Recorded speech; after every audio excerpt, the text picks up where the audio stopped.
Within 8 weeks, Marcus had lost his six-figure job. His wife had filed for divorce, and he'd watched in horror as I transferred the deed to my entire estate to Isabella Rodriguez, a young single mother he'd never met who now owned everything he thought was rightfully his, while I moved into the most luxurious senior living community in California, finally free from the son who'd spent decades making me feel like a burden in my own home. Before we begin, make sure to like and subscribe and tell me in the comments. Have you ever had an adult child treat you like you were an inconvenience in your own home, making you feel guilty for simply existing while they plotted to benefit from your hard work? Share your story below, because today you're going to learn that sometimes the family members who think you're too old and weak to fight back are about to discover they just made the most expensive mistake of their lives. This story is about the moment when I realized that my own son, the child I'd raised as a single mother, put through private school and college, supported through 2 failed businesses, and welcomed back into my home during his divorce, had been systematically working to push me out of my own house while convincing himself and others that he was doing me a favor by managing my affairs. When I discovered that the son I'd sacrificed everything for had been treating my home like his inheritance while I was still very much alive, competent, and legally entitled to live my life on my own terms.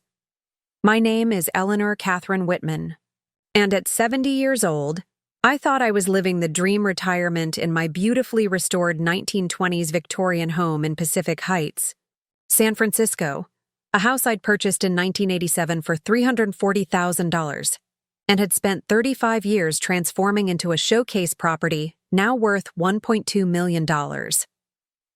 This wasn't just any house. It was a 4-story architectural gem with original hardwood floors, stained glass windows crafted by local artisans, decorative crown molding throughout every room, and a rooftop garden that overlooked the Golden Gate Bridge, representing not just my life's work, but my identity as someone who'd built something meaningful and lasting through sheer determination and careful planning. The house stood as a testament to what was possible when a woman refused to accept limitations imposed by circumstances beyond her control. Every room told a story of gradual improvement and thoughtful investment. The kitchen I'd renovated in 2003 with custom cherry cabinets and granite countertops. The master bathroom I'd expanded in 2010 with a clawfoot tub and heated marble. Floors. The 3rd-floor study I'd converted into a library with floor-to-ceiling bookshelves that housed my collection of medical texts and classic literature. And the rooftop garden where I'd spent countless evening hours tending to heirloom roses and organic vegetables that had provided both beauty and practical sustenance. More importantly, this house represented my independence as a woman who'd raised my son Marcus as a single mother after my husband David died in a construction accident when Marcus was only 8 years old. For 37 years, I'd been both mother and father, working double shifts as a registered nurse at UCSF Medical Center while attending night school to earn my bachelor's degree in nursing administration, eventually becoming the head of surgical services and building the kind of career that had provided security, respect, and substantial financial resources in one of the most demanding professions in healthcare. My nursing career hadn't been just a job. It had been a calling that had defined my identity and shaped my understanding of human nature in ways that would serve me well in the battle that was coming. Starting as a floor nurse in the cardiac intensive care unit, I'd learned to make split-second decisions under extreme pressure, to read people's motivations accurately, and to recognize when someone was trying to manipulate or deceive me for their own benefit. Throughout the 1980s and 1990s, I'd worked my way up through the nursing hierarchy at UCSF, one of the most prestigious medical centers on the West Coast. As charge nurse, I'd supervised teams of healthcare professionals during some of the most challenging periods in modern medical history. I'd worked through the AIDS crisis when fear and uncertainty had tested everyone's professional competence and personal courage. I'd coordinated emergency response during the 1989 Loma Prieta earthquake, when our hospital had become a critical trauma center for earthquake victims. I'd managed staffing during budget crises, equipment shortages, and administrative reorganizations. that had required diplomatic skill and strategic thinking. By 2010, I'd been promoted to Director of Surgical Services, with responsibility for managing a department budget of $12 million annually and overseeing the work of 85 nurses, technicians, and support staff across 8 different surgical specialties. My colleagues had consistently recognized my leadership, abilities, my clinical expertise, and my talent for solving complex problems while maintaining high standards of patient care and staff satisfaction. Eleanor has the rare combination of clinical excellence, administrative skill, and emotional intelligence that makes her invaluable to our organization, Dr. Isabella Rodriguez, the Chief of Surgery, had written in my final performance review before retirement. She consistently demonstrates the kind of professional excellence and personal integrity that defines what nursing leadership can be at its best. The respect I'd earned throughout my career hadn't been based on politics or favoritism. It had been built on 42 years of consistent performance, ethical behavior, and the kind of competence that had made doctors, administrators, and colleagues trust my judgment in situations where lives were literally at stake. The house that Marcus had begun to covet wasn't just a piece of real estate. It was the physical manifestation of decades of financial discipline, strategic planning, and personal sacrifice that had transformed a young widow's modest nursing salary into substantial wealth. Understanding how I'd built my financial security is crucial to understanding why Marcus's eventual betrayal was so devastating and why my response would be so comprehensive and devastating. When David had died in 1986, I'd been left with a $45,000 annual nursing salary, a $85,000 mortgage on our modest home in the Richmond district, $12,000 in savings, and an 8-year-old son who would need financial support for the next 15 years. The life insurance settlement had provided $150,000, enough to pay off our existing mortgage and provide a small emergency fund, but nowhere near enough to guarantee long-term security for Marcus and me. Most single mothers in my situation would have focused on survival, paying bills, covering basic expenses, and hoping for the best. But my nursing training had taught me to think systematically about problems and develop comprehensive solutions rather than just addressing immediate symptoms. I'd approached our financial situation like a complex medical case that required careful diagnosis, strategic treatment planning, and long-term monitoring to ensure successful outcomes.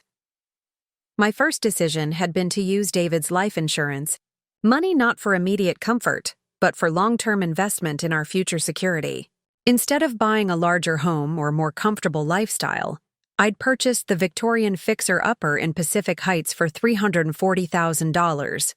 A property that required substantial work but was located in a neighborhood with excellent schools, strong property values, and the potential for significant appreciation over time. The house had needed everything: new plumbing, updated electrical systems, foundation repairs, roof replacement, and complete interior renovation. But I'd seen the investment opportunity that others had missed.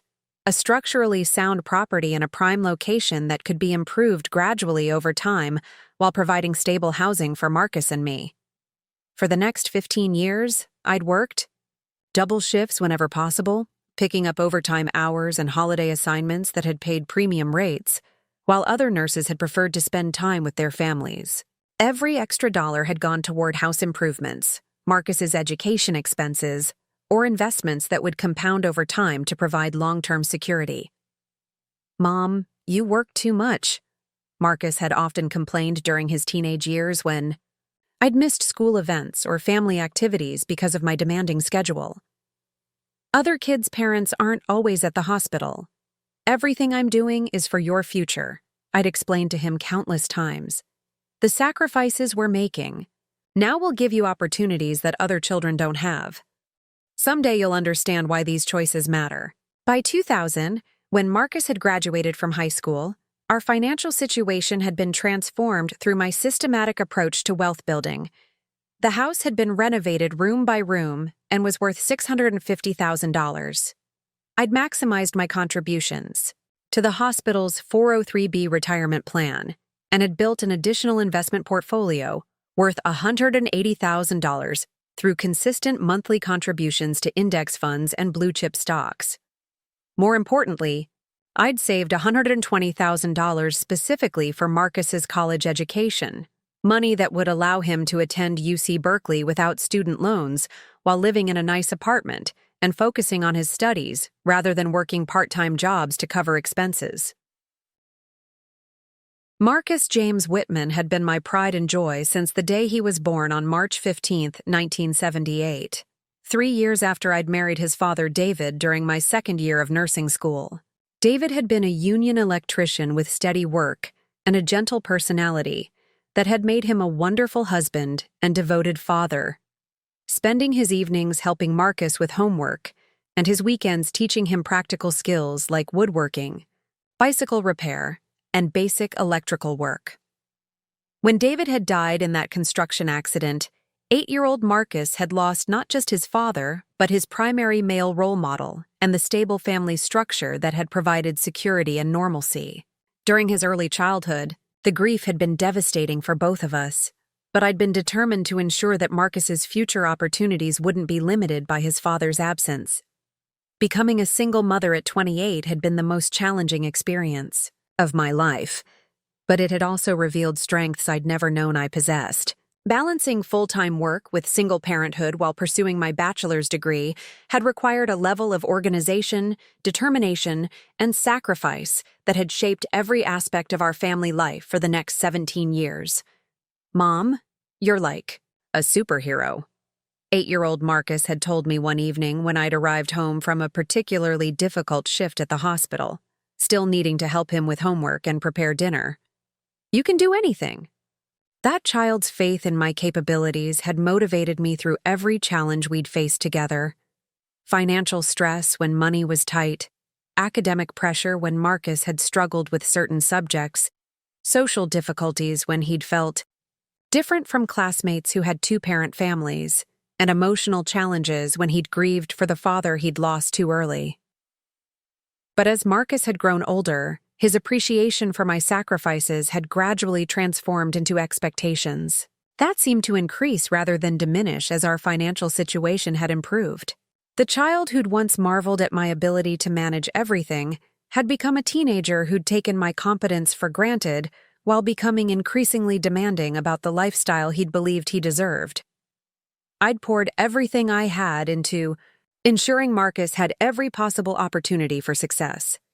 Private tutoring when he'd needed academic support, summer enrichment programs at Stanford and UC Berkeley that had cost thousands of dollars, music lessons for piano and guitar that had continued even when he'd lost interest, participation in youth soccer leagues that had required expensive equipment and travel to tournaments, and eventually, full financial support for his college education, including not just tuition, but also a generous monthly allowance that had allowed him to live comfortably without working. "Mrs. Whitman, Marcus is incredibly fortunate to have such dedicated support," his high school guidance counselor had told me during our college planning meetings. "The opportunities you've provided have prepared him for success at the most competitive universities. His academic record, extracurricular activities, and standardized test scores reflect the kind of comprehensive preparation that only comes from substantial family investment." Throughout high school, Marcus had excelled academically while building an impressive resume of activities that had positioned him for admission to top universities. He'd maintained a 3.8 GPA in honors and AP courses, had been captain of the debate team, editor of the school newspaper, and president of the computer science club. His college application essay had been about the importance of perseverance and the role that his mother's example had played in shaping his understanding of hard work and determination. "My mother taught me that success comes from consistent effort and never accepting limitations imposed by circumstances beyond your control," he'd written. "She showed me that one person's dedication and planning can overcome almost any obstacle and create opportunities that seemed impossible." I'd been so proud of that essay, so convinced that David and I had succeeded in raising a son who understood and embraced the values that had guided our family through every challenge. Marcus had been accepted to UC Berkeley's engineering program with a partial merit scholarship, and I'd eagerly provided the additional financial support needed to make his education possible without any student debt. Marcus's college years at UC Berkeley had been marked by academic excellence and social success, but they'd also been the period when I'd first noticed subtle changes in his attitude toward money, family obligations, and his expectations for his future lifestyle. The grateful, hard-working teenager I'd raised had gradually transformed into a young man who'd seemed to view financial support as an entitlement rather than a privilege that required appreciation and responsibility. During his freshman year, Marcus had lived in the residence halls and had seemed to appreciate the college experience I'd made possible for him. His phone calls home had been filled with enthusiasm about his courses, his professors, and the friendships he'd been developing with other engineering students. He'd maintained excellent grades while participating in study groups, engineering, competitions, and social activities that had enriched his college experience.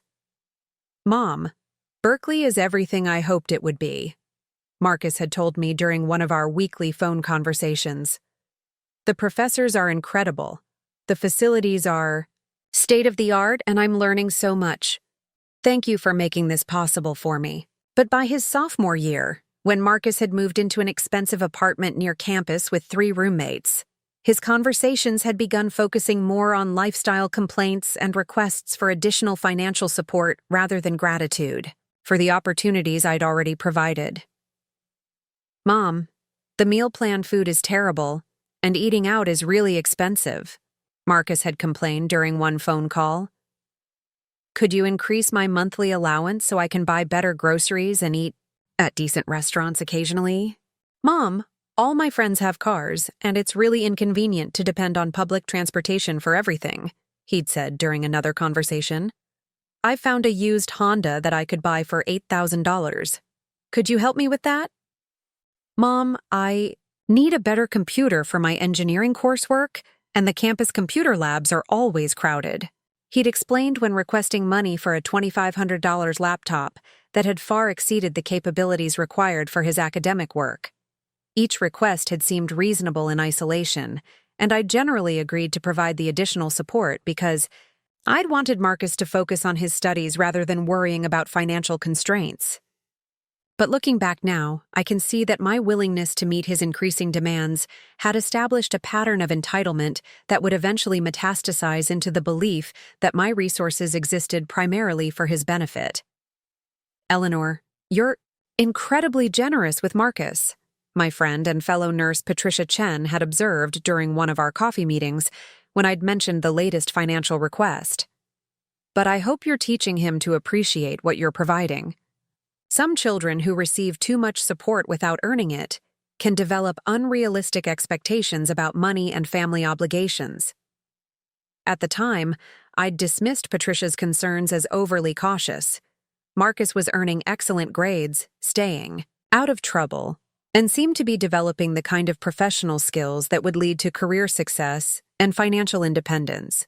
The temporary support I was providing during his college years had seemed like a worthwhile investment in his future capabilities and earning potential.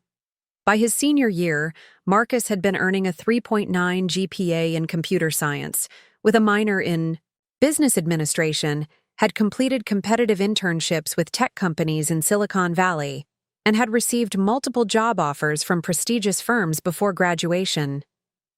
His academic and professional achievements had validated my investment in his education while demonstrating that he'd developed the technical skills and work ethic that would serve him well throughout his career.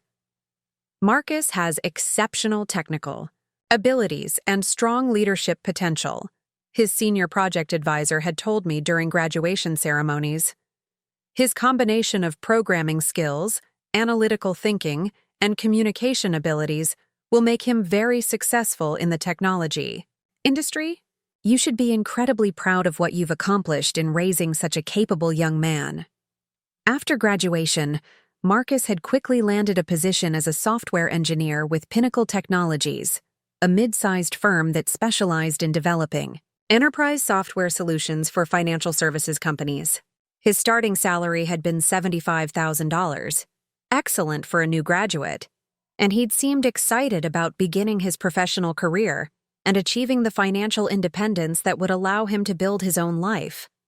For the first few years, Marcus had appeared to be thriving professionally and personally.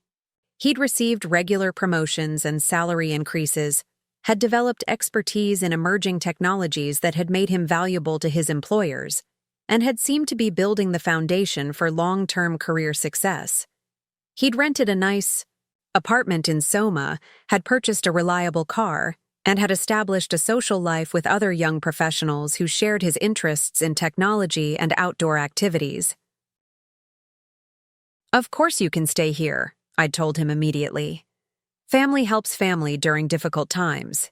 You can take as long as you need to get back on your feet, and we'll work out a fair rental arrangement that helps you save money while covering my expenses." At the time, the arrangement had seemed like a perfect solution for both of us. Marcus could rebuild his finances without the pressure of expensive market-rate rent.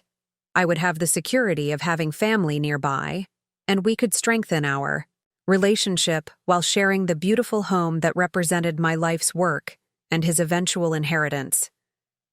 What I hadn't anticipated was that Marcus's gratitude for my generosity would gradually transform into resentment about his dependence, and that his temporary financial crisis would evolve into a permanent sense of entitlement to my resources and decision-making authority. The son I'd raised to be independent and successful had returned home as a middle-aged man who'd begun to view my competence and autonomy as obstacles to his own comfort and security. But none of that had been apparent during those first few months when Marcus had moved back home.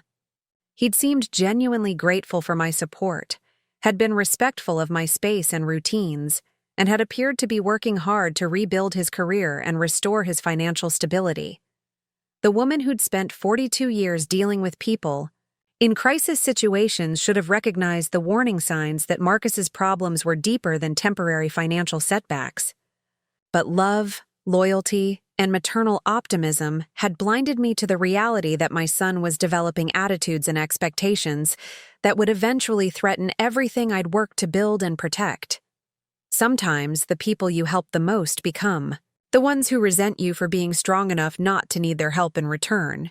Marcus was about to discover that the 70-year-old mother he'd begun to see as a burden was actually someone with the intelligence, resources, and determination to teach him exactly what happens when you mistake generosity for weakness. For the first 6 months after Marcus moved into my basement apartment in January 2020, our living arrangement had seemed like the perfect solution for both of our needs. Marcus appeared genuinely grateful for the opportunity to rebuild his finances in a comfortable, supportive environment, while I enjoyed having family nearby and felt good about providing meaningful help during his time of crisis. Marcus had been paying me $800 per month in rent, well below the $2,200 that a comparable apartment would have cost in our Pacific Heights neighborhood, while also contributing to utilities and helping with household maintenance tasks that had become more challenging for me to manage alone. The financial arrangement had been fair and sustainable, allowing Marcus to save approximately $1,400 monthly toward paying down his divorce-related debt while providing me with modest income and valuable assistance. "Mom, I can't tell you how much this arrangement means to me," Marcus had said during one of our early conversations about the living situation. "Having a safe, comfortable place to rebuild my life while staying connected to family has made all the difference in my recovery from the divorce. You're giving me exactly what I need to get back on my feet." During those early months, Marcus had seemed like the son I'd always been proud of. Respectful, helpful, and focused on rebuilding his life through hard work and responsible financial management. He'd maintained excellent performance at his new job as a senior project manager with Innovate Solutions, a growing software company that specialized in cloud-based business applications for healthcare organizations. Marcus's technical expertise and leadership abilities had quickly been recognized by his new employer, and he'd received praise from supervisors and colleagues who'd appreciated his ability to manage complex projects while mentoring junior developers. His starting salary had been $145,000 annually, a significant increase from his previous position, and he'd seemed optimistic about his career prospects and financial recovery. "Work is going incredibly well," Marcus had told me during one of our regular evening conversations on my rooftop garden, where we'd often shared dinner while watching the sunset over the Golden Gate Bridge. "My supervisor says I'm exceeding expectations, and there's already talk about promotion opportunities. I feel like I'm finally back on track professionally." The basement apartment had been beautifully appointed with furniture from Marcus and Jennifer's former home, artwork that reflected his sophisticated taste, and technology that supported both his work-from-home days and his personal interests in gaming and entertainment. The space had felt like a genuine home rather than temporary housing, and Marcus had seemed to take pride in maintaining it well while respecting the boundaries that preserved my privacy and independence. Our daily routines had developed naturally and comfortably. Marcus typically left for work around 7:30 a.m., while I enjoyed my morning coffee and planned my day's activities. Evenings often included shared meals when our schedules permitted, conversations about our respective work and interests, and occasional movie nights when we'd both felt like relaxing together. "It's so nice to have meaningful conversations with someone who understands both professional challenges and family relationships," I told my friend Patricia during one of our weekly coffee meetings. "Marcus has matured so much through his difficulties, and I feel like we're developing an adult friendship alongside our mother-son relationship." The arrangement had also provided practical benefits that had enhanced both our lives. Marcus had helped with household tasks that had become more difficult for me to manage alone, changing light bulbs and high fixtures, moving heavy furniture, for cleaning, maintaining the rooftop garden during winter months, and handling minor repairs that would have required expensive contractor visits. In return, I'd provided home-cooked meals that had been far superior to anything Marcus could have afforded in restaurants, laundry services that had saved him time and money, and the kind of domestic comfort that had supported his professional focus and emotional recovery from his divorce. "Your son is so fortunate to have such a supportive family relationship," Dr. Rachel Morrison, my primary care physician, had observed during one of my routine appointments when I'd mentioned our living arrangement. "Many people your age struggle with loneliness and isolation, while many people his age struggle with housing costs and family disconnection. You've created a situation that benefits everyone involved." But what I hadn't recognized during those pleasant early months was that Marcus's gratitude was gradually being replaced by expectations, and that his temporary financial dependence was fostering resentment rather than motivation to achieve independence. The man who'd initially appreciated my generosity was slowly beginning to view my resources and decision-making authority as obstacles to his own comfort and convenience. The transformation in Marcus's attitude toward our living arrangement had been so gradual that I'd initially attributed small changes in his behavior to normal adjustments and temporary stress, rather than fundamental shifts in his character and priorities. Looking back now, I can see that the warning signs had been present much earlier than I'd recognized, but love and maternal optimism had made me explain away behaviors that should have concerned me. The first indication that something was changing had been Marcus's increasing commentary about my daily routines and household management decisions. Comments that had initially seemed like casual observations had gradually become more frequent and more critical, suggesting that he'd been developing opinions about how I should be living my life in my own home. "Mom, don't you think you're working too hard in the garden?" Marcus had asked one Saturday morning when he'd found me tending to my rooftop vegetable beds. "You're 70 years old. Maybe it's time to hire someone to handle the more physical aspects of gardening. These are my therapeutic supplements, but they're probably too expensive," he'd commented when he'd noticed my monthly order from the vitamin company I'd used for years. "There are generic alternatives that would provide the same benefits for half the cost. You really don't need to drive to the grocery store every few days," he'd suggested when he'd seen me preparing for one of my regular shopping trips. "I could do a big weekly shopping for both of us and save you the trouble of those frequent errands." At the time, These comments had seemed like expressions of caring concern from a son who'd wanted to help his mother avoid unnecessary effort and expense. I'd appreciated his attention to my well-being and had even accepted some of his suggestions as reasonable ways to make our household more efficient. But gradually, I'd begun to notice that Marcus's suggestions consistently involved reducing my independence and increasing his control over household decisions. The son who'd once admired my competence and self-sufficiency was beginning to treat me like someone who needed supervision and guidance rather than respect and cooperation. The second warning sign had been Marcus's increasing interest in my financial affairs and estate planning arrangements. Questions that had initially seemed like natural family conversations had become more frequent and more detailed, suggesting that he'd been thinking about my assets and their eventual disposition more than seemed appropriate for someone who was supposedly focused on rebuilding his own financial independence. "Mom, have you updated your will recently?" Marcus had asked during one of our dinner conversations. "It's important to make sure all your legal documents reflect your current wishes and circumstances. What kind of investment returns are you getting on your portfolio?" He'd inquired when he'd seen financial statements on my kitchen counter. "The market has been so volatile lately. Maybe we should review your allocation to make sure you're positioned for the best possible outcomes. Have you thought about what you want to happen to the house if you ever need assisted living care?" He'd suggested during another conversation. "It would be smart to have a plan for managing the property and preserving its value for the family." These questions had seemed reasonable coming from an adult child who'd been concerned about his mother's long-term welfare and financial security. Many families have similar conversations about estate planning and elder care preparation, and I'd assumed that Marcus's interest reflected mature thinking about family responsibilities and future planning. What I hadn't understood was that Marcus's questions weren't motivated by concern for my well-being, but by anxiety about his own financial security and inheritance expectations. The man who'd failed at 2 business ventures and had lost substantial assets in his divorce was beginning to view my wealth as his safety net rather than my personal resource to use according to my own priorities and timeline.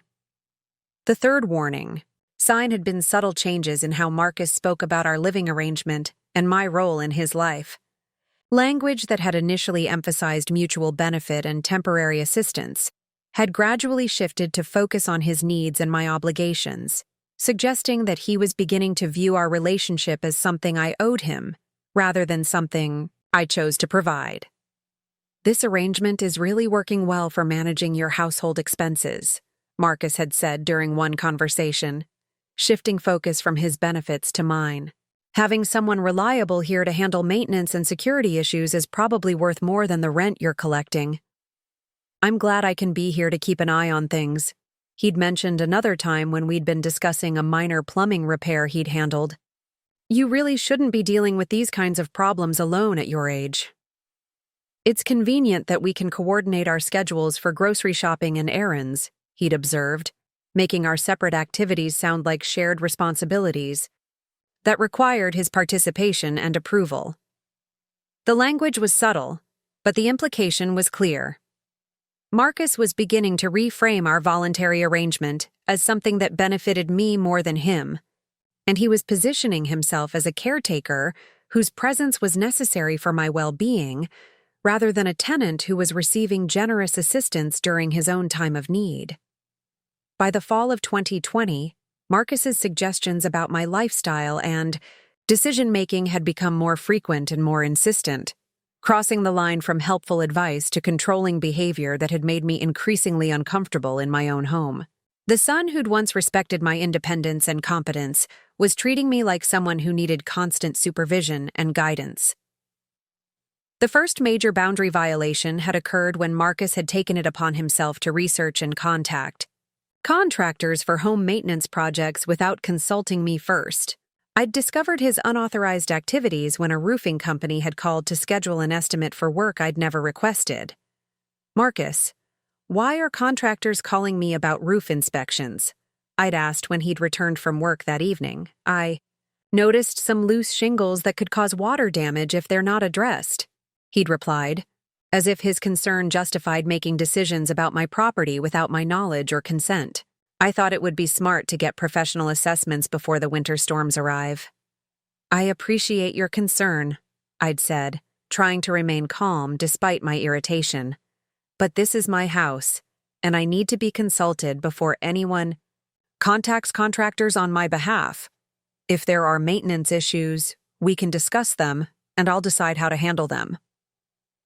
Marcus's response had been the first clear indication that his attitude toward my autonomy had fundamentally changed.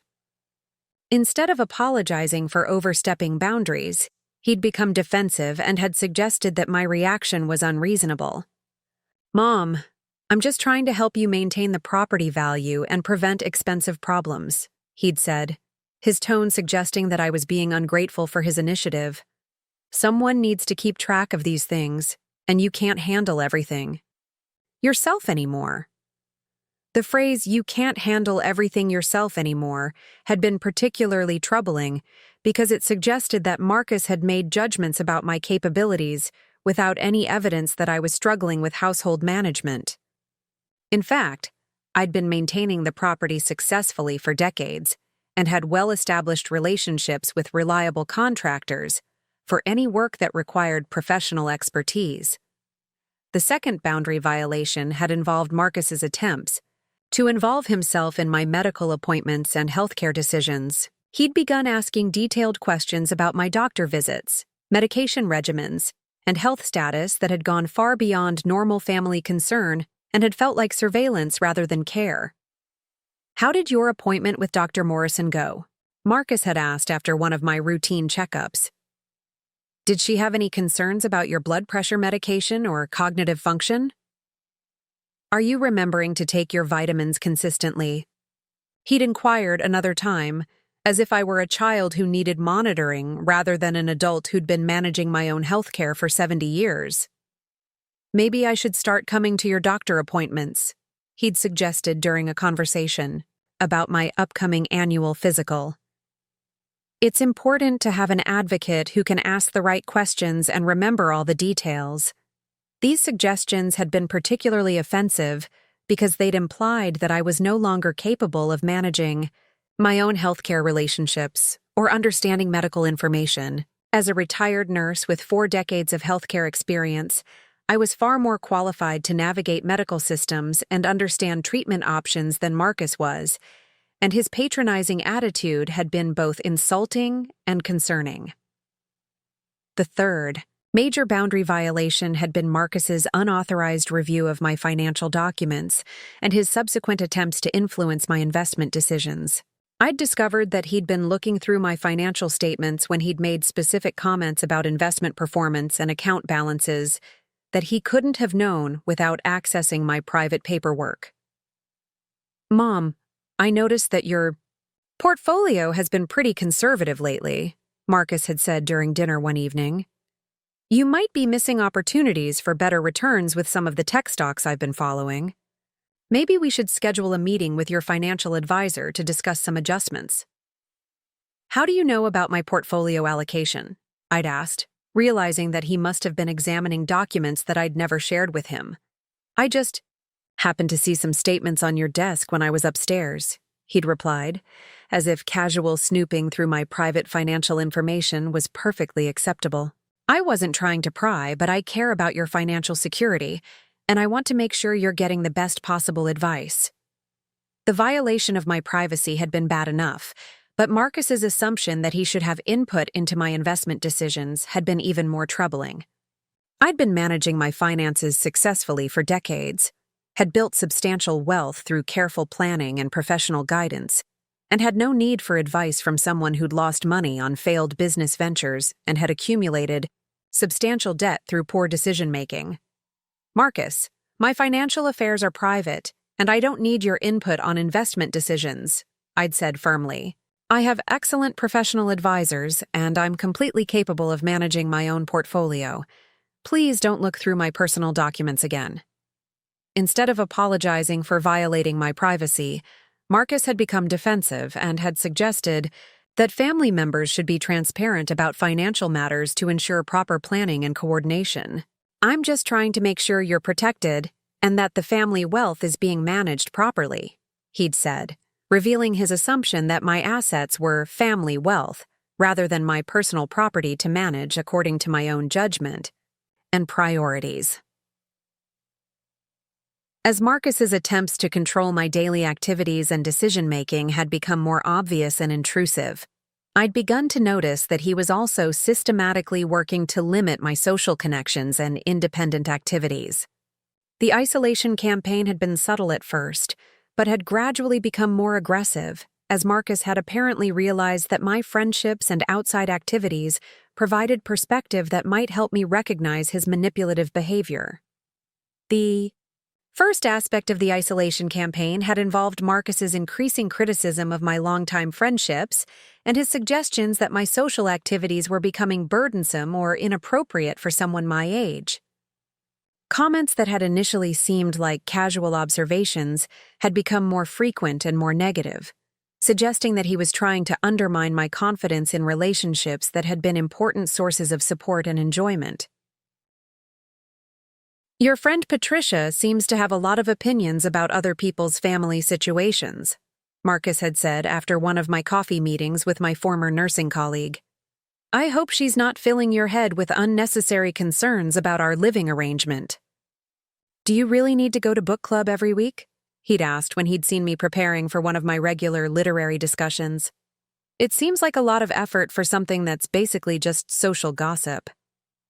Maybe you should limit your volunteer activities at the literacy center, he'd suggested when I'd mentioned my tutoring schedule. You're doing too much for other people when you should be focusing on your own needs and family relationships. These comments had been particularly hurtful because they'd attacked activities and relationships that had been central to my identity and happiness during retirement.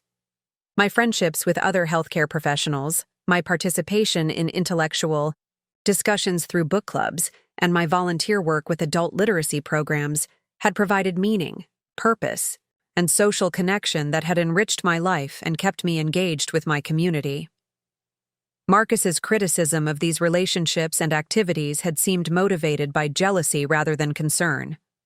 He'd been resentful that I had sources of validation and perspective that didn't depend on his approval or participation. The son who'd once been proud of my active social life and community involvement was trying to convince me that these connections were problematic or excessive. The second aspect of the isolation campaign had involved Marcus's attempts to position himself as my primary social connection and decision-making partner. He'd begun inserting himself into conversations with my friends, accompanying me to activities where his presence wasn't wanted or needed, and speaking on my behalf in situations where I was perfectly capable of representing myself. I'll handle scheduling the carpet cleaning, Marcus had said when my housekeeper had mentioned that my living room carpet needed professional attention.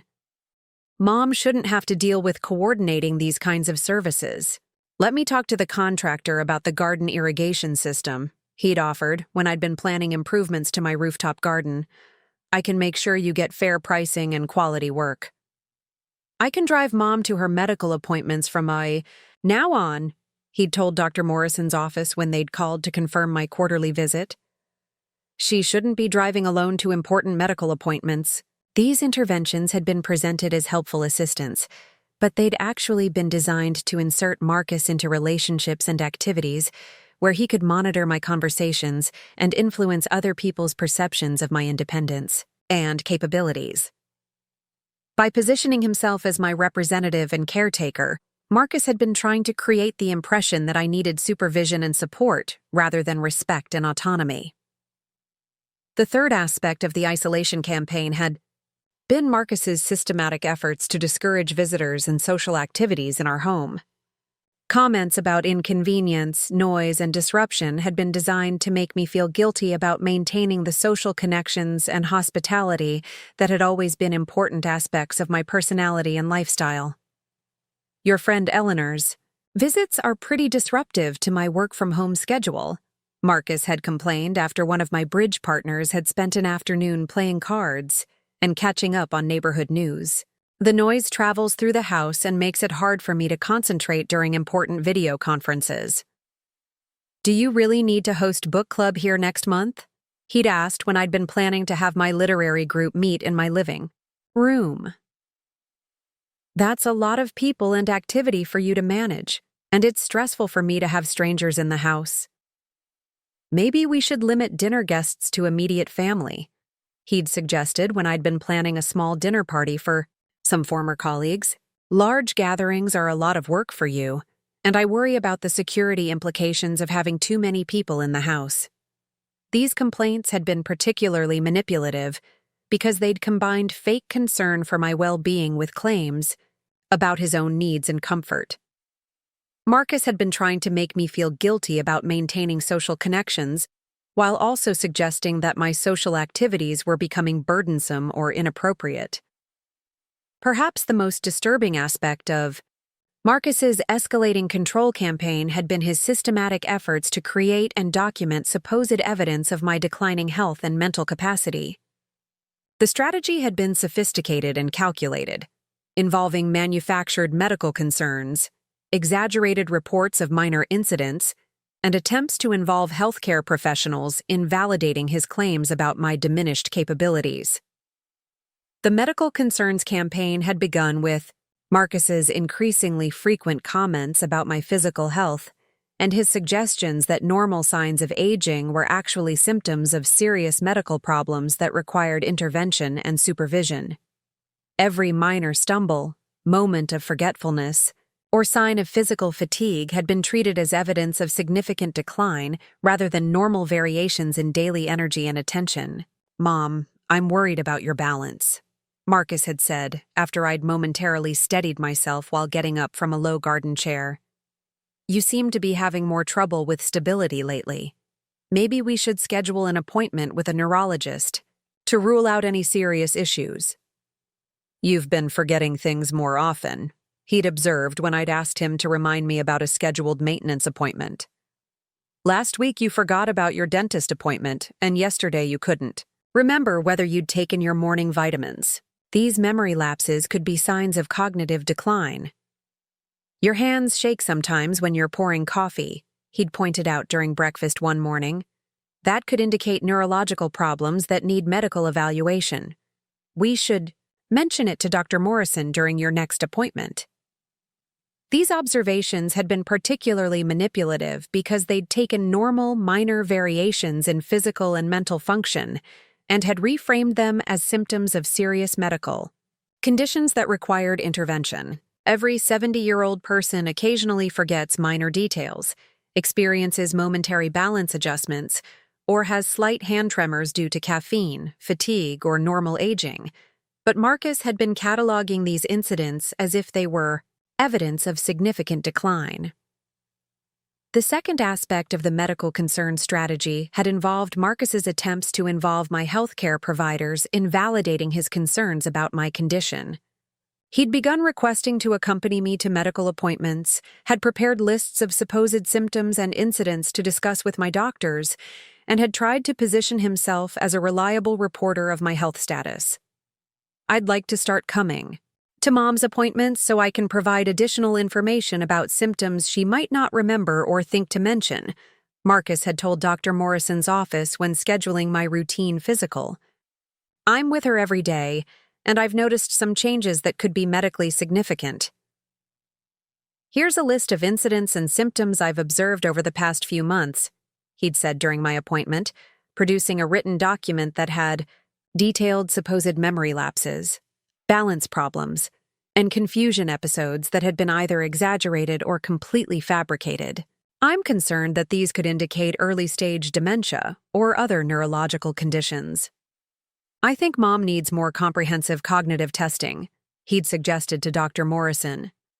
"She's been making some questionable decisions about finances and household management that suggest her judgment might be impaired." The manipulation had been sophisticated because Marcus had presented himself as a concerned family member who was advocating for appropriate medical care while actually trying to create medical documentation that would support future claims about my incompetence and need for supervision. By involving healthcare professionals in his fabricated concerns, He'd been attempting to establish medical justification for the control he wanted to exercise over my life and assets. As Marcus's behavior had become more controlling and manipulative, throughout 2021, I'd begun to understand that his actions weren't motivated by genuine concern for my well-being, but by specific objectives related to gaining control over my property and financial assets. The patterns of behavior that had initially seemed like overprotective care had actually been strategic moves designed to position him as my necessary caretaker and eventual successor in managing my affairs. The first clear indication of Marcus's property-related objectives had been his increasing involvement in household maintenance decisions and his attempts to establish himself as the primary decision-maker for home improvement projects. Comments about necessary repairs, updates, and modifications had become more frequent and more insistent, suggesting that he was thinking about the property as his future inheritance rather than my current home. The house really needs a new roof. Within the next few years, Marcus had said during one of our conversations about property maintenance, we should start getting estimates and planning for that expense. It's important to maintain the property value for long-term financial planning. The electrical system in the upper floors should probably be updated to modern standards, he'd suggested another time. It's a safety issue, and it would also be necessary for any future property improvements or renovations. We should consider converting the third floor into a separate rental unit, he'd proposed during a discussion about household expenses. The rental income could help offset your costs and provide additional investment returns on the property. These suggestions had been presented as practical recommendations for maintaining and improving the property, but they'd actually been designed to establish Marcus's authority over decisions about my home, while positioning major renovations as family investments rather than my personal choices about my own living environment. The second indication of Marcus's financial control objectives had been his increasing pressure for me to involve him in investment decisions and estate planning discussions. His suggestions about portfolio management, financial advisor meetings, and legal document updates had become more frequent and more specific, revealing that he'd been developing detailed ideas about how my assets should be managed and eventually distributed. Your current investment allocation is too conservative for someone with your longevity and family obligations, Marcus had said during one of our financial discussions. You should be thinking about maximizing returns to ensure there's sufficient wealth for the next generation. We need to update your will and power of attorney documents to reflect current circumstances, he'd suggested during another conversation. Your existing documents are outdated, and they don't address the complexity of your current financial situation. I should be designated as your backup decision-maker for financial and medical matters, he'd proposed during a discussion about emergency planning. As your closest family member and the person most familiar with your situation, I'm the logical choice to handle these responsibilities if they become necessary. These suggestions had revealed Marcus's assumption that he should have significant input into my financial management and that he should be positioned to assume control over my assets and decision-making authority when the opportunity arose. The man who'd failed to manage his own business finances successfully was trying to establish himself as the appropriate manager of my substantial wealth. By early 2022, the cumulative effect of Marcus's controlling behavior, boundary violations, isolation attempts, and property-focused manipulation had created an atmosphere of tension and discomfort that had made me feel like a stranger in my own home. The son I'd raised to be independent and respectful had become someone who treated me like an incompetent burden, who needed constant supervision, and whose independence was an obstacle to his own comfort and security. The daily experience of living with Marcus had become increasingly stressful as every conversation had become an opportunity for him to criticize my decisions, question my capabilities, or suggest changes to my lifestyle and priorities. The man who'd once appreciated my generosity was treating my home like his property and my resources like his inheritance, while positioning himself as my caretaker rather than my tenant. I think we need to have a serious conversation about your future living arrangements, Marcus had said during one particularly tense discussion about household management. This house is becoming too much for you to handle alone, and you need to start thinking about more appropriate options for someone your age. Your social activities and volunteer commitments are becoming excessive, he'd complained during another conversation. You're wearing yourself out with too many obligations, and it's not sustainable for someone in your condition.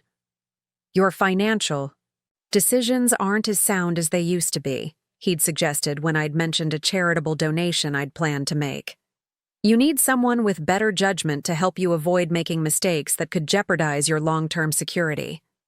The condescending tone and controlling content of these conversations had made it clear that Marcus no longer viewed me as his competent, independent mother who deserved respect and autonomy, but as an elderly burden whose independence was an inconvenience that needed to be eliminated for his own comfort and benefit. But what Marcus hadn't understood was that the 70-year-old woman he was trying to manipulate and control was actually someone who'd spent 42 years dealing with people in crisis situations, who'd developed sophisticated skills in recognizing manipulation and deception, and who'd built substantial resources and professional relationships that could be mobilized to protect her interests when necessary. The retired nurse who'd managed hospital departments and navigated complex medical emergencies wasn't going to be easily intimidated by a middle-aged son who thought he could manipulate his mother into surrendering her independence and assets. Marcus was about to discover that his systematic campaign to control my life had actually been preparing me to recognize his true character and motivations, and to respond with consequences he'd never anticipated. The foundation, Marcus thought, he was undermining was actually the platform from which I would launch a response that would teach him exactly what happens when you mistake maternal love for maternal weakness. The woman he dismissed as a declining burden was about to demonstrate that experience, intelligence, and financial resources could be very effective weapons when deployed by someone who'd finally realized they were under attack. Sometimes people who think they're gradually gaining control over your life are actually giving you time to understand their true character and prepare an appropriate response. Marcus had been so focused on positioning himself as my necessary caretaker that he'd forgotten I was still the same person who'd built a successful career, accumulated substantial wealth, and raised him to be the kind of man he'd apparently decided not to become. The breaking point was approaching, and when it arrived, Marcus was going to learn that some people fight back with consequences that last a lifetime. By March 2022, Marcus's interest in my financial affairs had evolved from occasional suggestions to systematic surveillance and increasingly aggressive attempts to insert himself into every aspect of my economic decision-making. What had initially seemed like a son's natural concern for his mother's financial security had become a comprehensive campaign to establish his authority over my assets, while documenting supposed evidence of my diminished capacity to manage my own affairs. The transformation had been gradual but unmistakable. Marcus had progressed from asking general questions about my portfolio performance to demanding detailed explanations of specific investment decisions, from suggesting occasional meetings with my financial advisor to insisting that he should be included in all financial planning discussions, and from making casual comments about estate planning to preparing detailed proposals for how my assets should be restructured and managed. Mom, I've been thinking about your investment strategy, and I really think we need to schedule a comprehensive review with your financial advisor, Marcus had said during breakfast one Tuesday morning, his tone suggesting that this was a decision he'd already made rather than a suggestion he was offering. Your current allocation is way too conservative for someone with your longevity expectations and family obligations. I've researched some alternative investment opportunities that could significantly improve your returns, he'd continued, producing a folder of printed materials about high-yield investment programs that had looked suspiciously similar to the risky ventures that had cost him money during his failed business attempts. These private equity funds and cryptocurrency investments could double your portfolio value within 3 to 5 years. The suggestion that I should move my carefully managed, conservative investment portfolio into speculative ventures had been particularly alarming because it had revealed Marcus's fundamental misunderstanding of appropriate financial management for someone in my situation. As a 70-year-old retiree with substantial assets, my investment priority should have been capital preservation and steady income rather than aggressive growth strategies that could jeopardize my financial security. Marcus, I've been managing my investments successfully for decades, and I have excellent professional advisors who understand my goals and risk tolerance, I'd replied, trying to keep my voice calm despite my growing irritation with his presumptuous suggestions. I don't need to chase higher returns by taking unnecessary risks with my retirement security. Instead of accepting my response and respecting my financial autonomy, Marcus had become defensive and had suggested that my resistance to his ideas was evidence of the kind of rigid thinking that often affected elderly people who were losing their ability to adapt to changing circumstances. "Mom, you're being way too cautious for someone in your financial position," he'd argued, his tone becoming patronizing in a way that had made me feel like he was speaking to a confused child rather than his accomplished mother.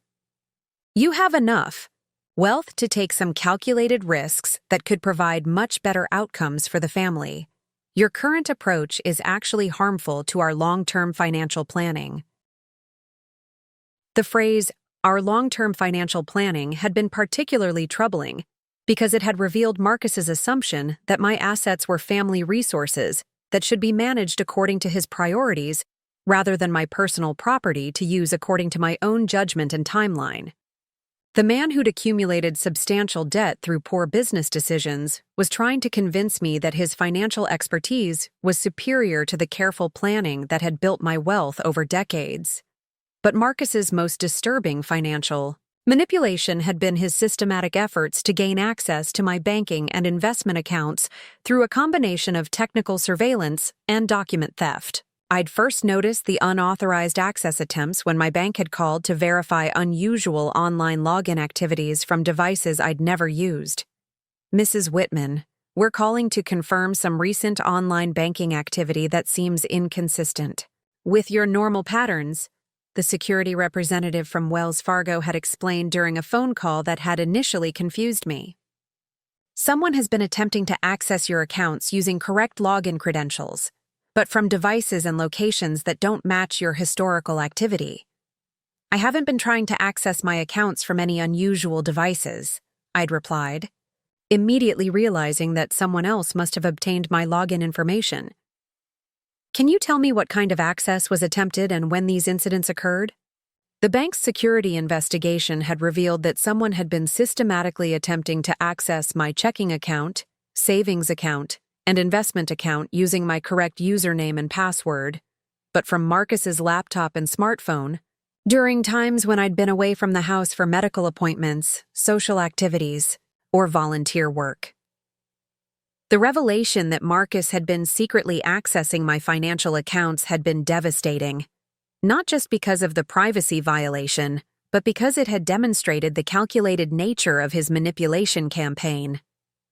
He hadn't been stumbling into boundary violations or making occasional mistakes in judgment.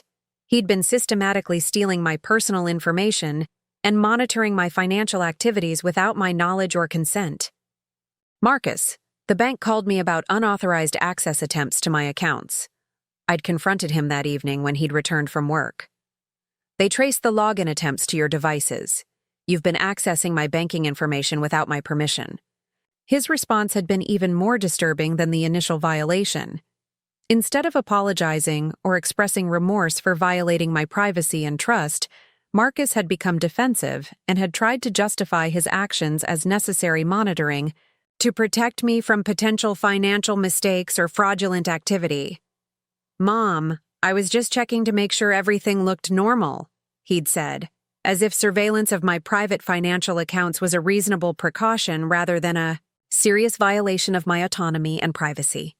"With all the scams targeting elderly people, someone needs to be monitoring your accounts for suspicious activity.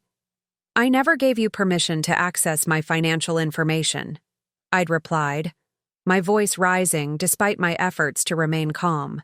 "Those accounts are private, and I don't need your monitoring or protection. Change my passwords immediately and never access my accounts again." Instead of complying with my clearly stated boundaries, Marcus had escalated his manipulative tactics by suggesting that my anger about his unauthorized access was evidence of the kind of irrational thinking that often indicated cognitive decline in elderly adults. "Your reaction is way out of proportion to the situation," he'd argued, turning my reasonable objection to his privacy violations into supposed evidence of my diminished mental capacity. "I'm just trying to help you, and you're treating me like a criminal." This kind of paranoid thinking could be a sign of early dementia. As Marcus's financial surveillance and control attempts had intensified, his efforts to isolate me from outside social connections and independent activities had become increasingly aggressive and systematic. What had begun as subtle criticism of my friendships and social commitments had evolved into a comprehensive campaign designed to eliminate sources of external validation and perspective that might help me recognize the manipulative nature of his behavior. The isolation strategy had multiple components, each designed to gradually reduce my connections to the outside world, while making me increasingly dependent on Marcus for social interaction, practical assistance, and emotional support. By systematically undermining my confidence in relationships and activities that had been central to my identity and happiness, Marcus had been working to create conditions where his presence and approval would become my primary sources of validation and security. The first aspect of the enhanced isolation campaign had been Marcus's escalating interference with my established social relationships. Phone calls from friends had been interrupted by his complaints about noise and disruption. Planned visits had been discouraged through his suggestions that entertaining guests was becoming too stressful for me to manage. Social activities outside the home had been criticized as unnecessarily risky or inappropriate for someone my age. "Your friend Patricia calls way too often," Marcus had complained after one of my regular phone conversations with my former nursing colleague. "She seems to have a lot of drama in her life, and I don't think her constant problems are good for your stress levels. Do you really need to drive to Eleanor's house for bridge games every week?" he'd asked when I'd been preparing for one of my regular card games with friends. "That's a lot of driving for someone your age, and I worry about your reaction time and night vision. Maybe you should skip book club this month," he'd suggested when I'd been preparing to host my literary discussion group. "You seem tired lately, and hosting events is probably more exhausting than you realize." These interventions had been particularly manipulative because they'd combined fake concern for my well-being with implied criticism of my judgment and capabilities.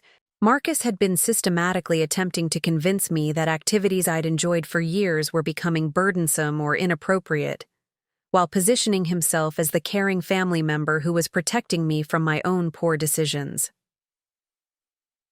The second aspect of the isolation campaign had been Marcus's attempts to control and monitor my communications with the outside world.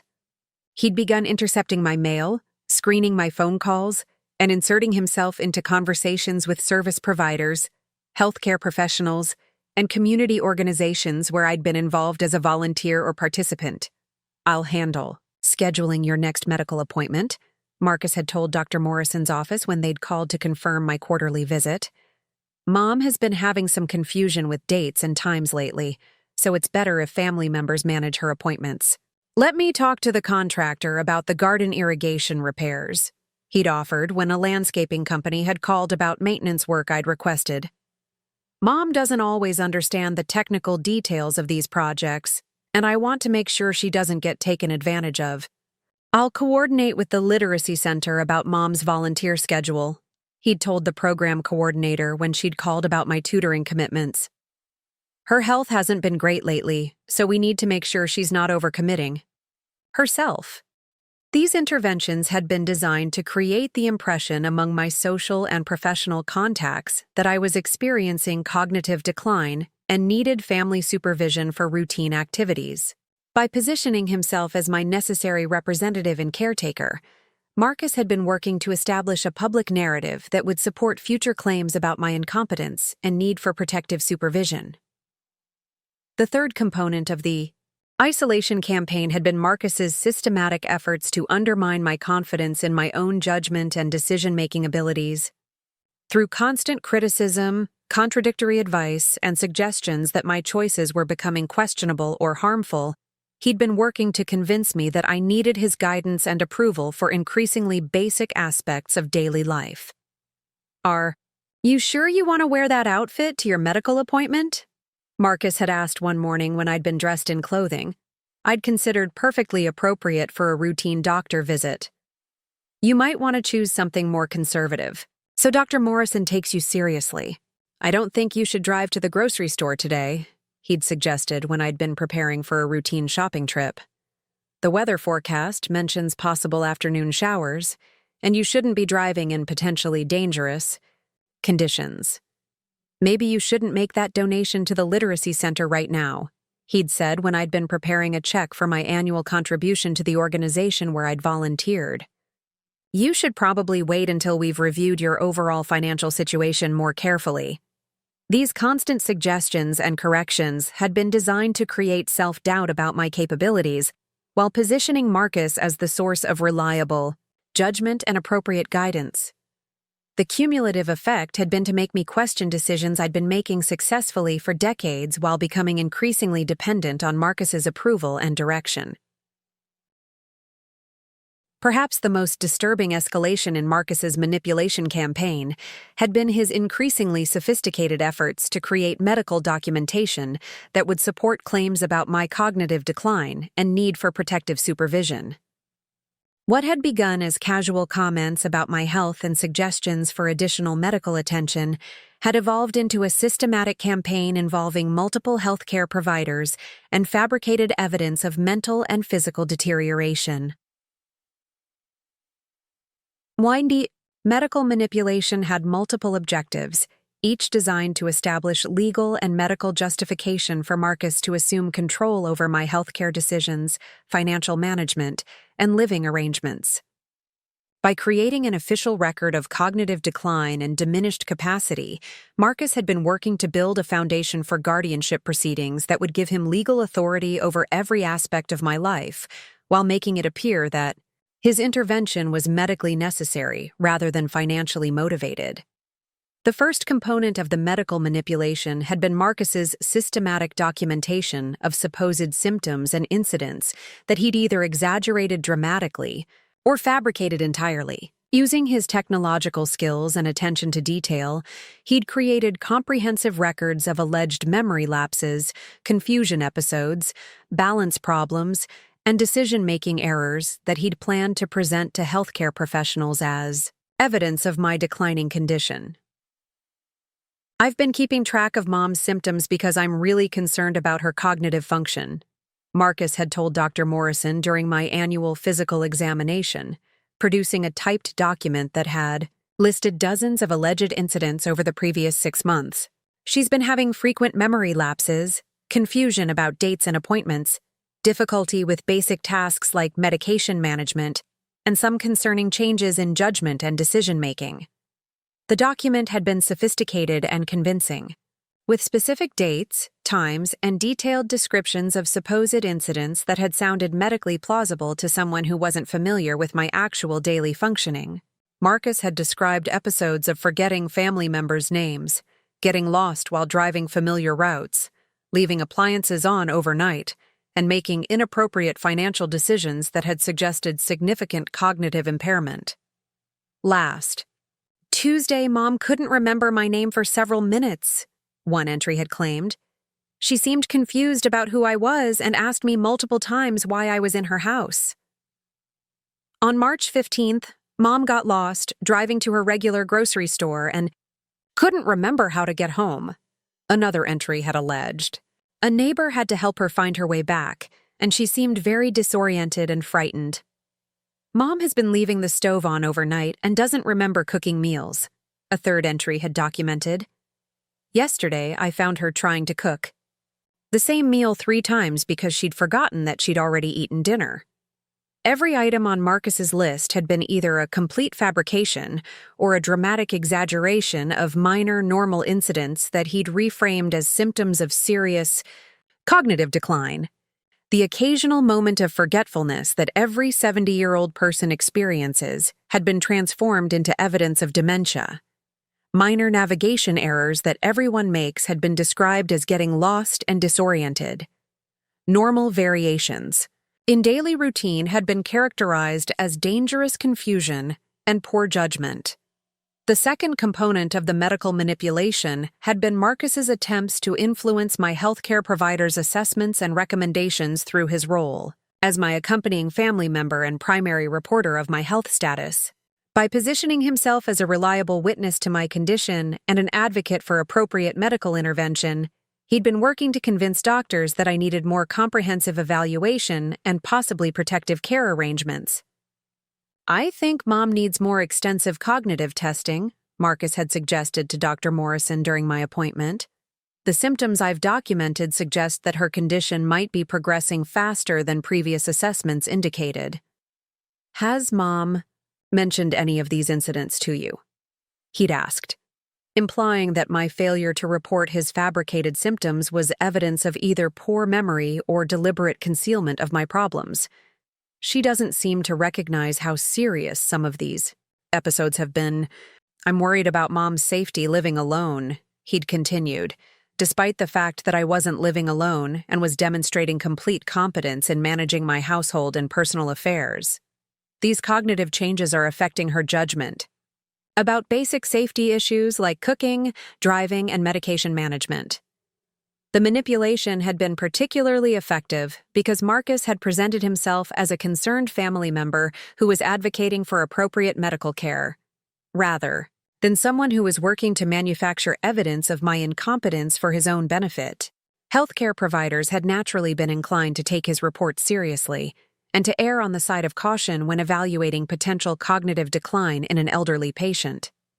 As Marcus's isolation and medical manipulation campaigns had progressed, throughout the spring of 2022, his ultimate objectives regarding my property and financial assets had become increasingly explicit and aggressive. What had initially been presented as helpful suggestions about home maintenance and financial planning had evolved into systematic attempts to establish his control over my house, while positioning major changes as necessary adaptations to my declining capabilities rather than his desire to control valuable assets.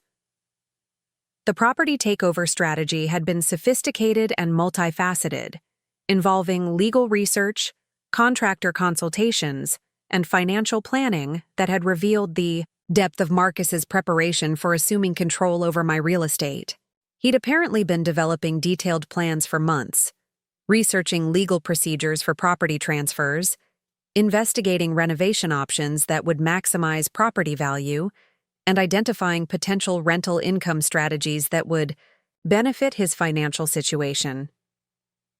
The first indication that Marcus had developed specific plans for my property had been his increasingly frequent meetings with contractors, real estate agents, and legal professionals that he'd initially attempted to conceal from me. I discovered these activities when service providers had begun calling to follow up on consultations and estimates that I'd never requested or authorized. "This is Henderson Roofing calling to confirm your appointment tomorrow for the roof replacement." "Estimate," the contractor had said during a phone call that had immediately confused me. "Your son Marcus scheduled the consultation, but we wanted to verify the appointment time directly with the homeowner." "I didn't schedule any roofing estimates," I'd replied, realizing that Marcus had been making arrangements for work on my property without consulting me. "I need to speak with my son about this before any appointments are scheduled." Similar calls had followed from painting contractors, landscape architects, interior designers, and real estate appraisers, all reporting that Marcus had requested consultations for work or evaluations related to my property. The pattern had revealed that Marcus had been systematically researching property improvements, valuations, and potential modifications without my knowledge or consent. When I'd confronted Marcus about these unauthorized consultations, his response had been revealing and disturbing. Instead of apologizing for overstepping boundaries or seeking permission for future activities, he'd defended his actions as necessary planning for property maintenance and had suggested that my objection to his initiative was evidence of poor judgment and resistance to appropriate home care. "Mom, This house needs significant updates and maintenance that you're not recognizing or addressing, Marcus had argued, his tone implying that I was being negligent about property care rather than appropriately maintaining my home. Someone needs to take responsibility for preserving the property value and ensuring that necessary work gets done. I've been maintaining this property successfully for 35 years, I'd replied, my voice rising despite my efforts to remain calm. I have established relationships with reliable contractors, and I don't need your unauthorized consultations or planning. This is my house, and I'll make decisions about maintenance and improvements. Marcus's response had been the clearest indication yet that he'd been thinking about my property as his future inheritance rather than my current home. Instead of respecting my authority as the homeowner, he'd escalated his argument by suggesting that my property management decisions were affecting his financial interests and future security. Your property decisions impact the entire family, he'd said, revealing his assumption that my house was family property rather than my personal asset to manage according to my own priorities. You're not thinking about property values, tax, implications, or estate planning considerations that affect everyone who will eventually inherit this house. The second component of Marcus's property strategy had been his systematic research into legal procedures for property transfers, guardianship arrangements, and power of attorney provisions that would allow him to assume control over my real estate. I'd discovered this research when I'd found legal documents and online search histories on his laptop computer, which he'd left open in the living room after one of his research sessions. The browser history had revealed extensive searches for topics including elderly parent property transfer, guardianship procedures California, power of attorney real estate authority, and incompetent parent property management. The search terms had made it clear that Marcus had been researching legal mechanisms that would allow him to gain control over my property through claims about my diminished capacity rather than waiting for normal inheritance procedures. The legal documents I'd found had been even more disturbing, including printed articles about conservatorship procedures, downloaded forms for property transfer arrangements, and detailed information about the legal standards for declaring someone incompetent to manage their own affairs. Marcus had been methodically researching the legal framework he would need to bypass my property rights and assume control over my real estate. The culmination of all Marcus's manipulation campaigns had come during what I'd believed was a celebration of my 70th birthday in August 2022. What should have been a joyful family dinner had instead become the setting for the most devastating betrayal I'd ever experienced, revealing the complete scope of Marcus's deception and his ultimate intentions for my future. The dinner had been Marcus's idea, presented as a special celebration to honor my birthday and our successful living arrangement over the past 2.5 years. He'd suggested a nice restaurant in downtown San Francisco, followed by a return to the house for dessert and family conversation. The plan had seemed thoughtful and appropriate, and I'd been looking forward to a pleasant evening with my son. "Mom, I want to make your 70th birthday really special," Marcus had said when proposing the dinner plans. "You've been so generous and supportive during my difficult period, and I want to show you how much I appreciate everything you've done for me. This is a big milestone birthday, and we should celebrate it properly." The restaurant he'd chosen had been elegant and sophisticated, with excellent food and attentive service that had made the early part of the evening enjoyable. Marcus had seemed relaxed and charming, sharing stories about his work, asking about my volunteer activities, and expressing appreciation for our family relationship in ways that had reminded me of the son I'd raised and loved. "I'm so grateful for the stability and support you've provided during my recovery from the divorce," Marcus had said during dinner, his tone seeming genuine and heartfelt. "Living in your beautiful home has given me the foundation I needed to rebuild my career and my confidence. I don't know how I would have managed this transition without your generosity." The conversation had continued pleasantly throughout dinner, with Marcus asking about my retirement activities, my friendships, and my future plans in ways that had seemed like normal family discussion. rather than the surveillance and information. Gathering that I now realize had been his actual purpose. But the atmosphere had changed dramatically when we'd returned to the house for dessert and continued conversation.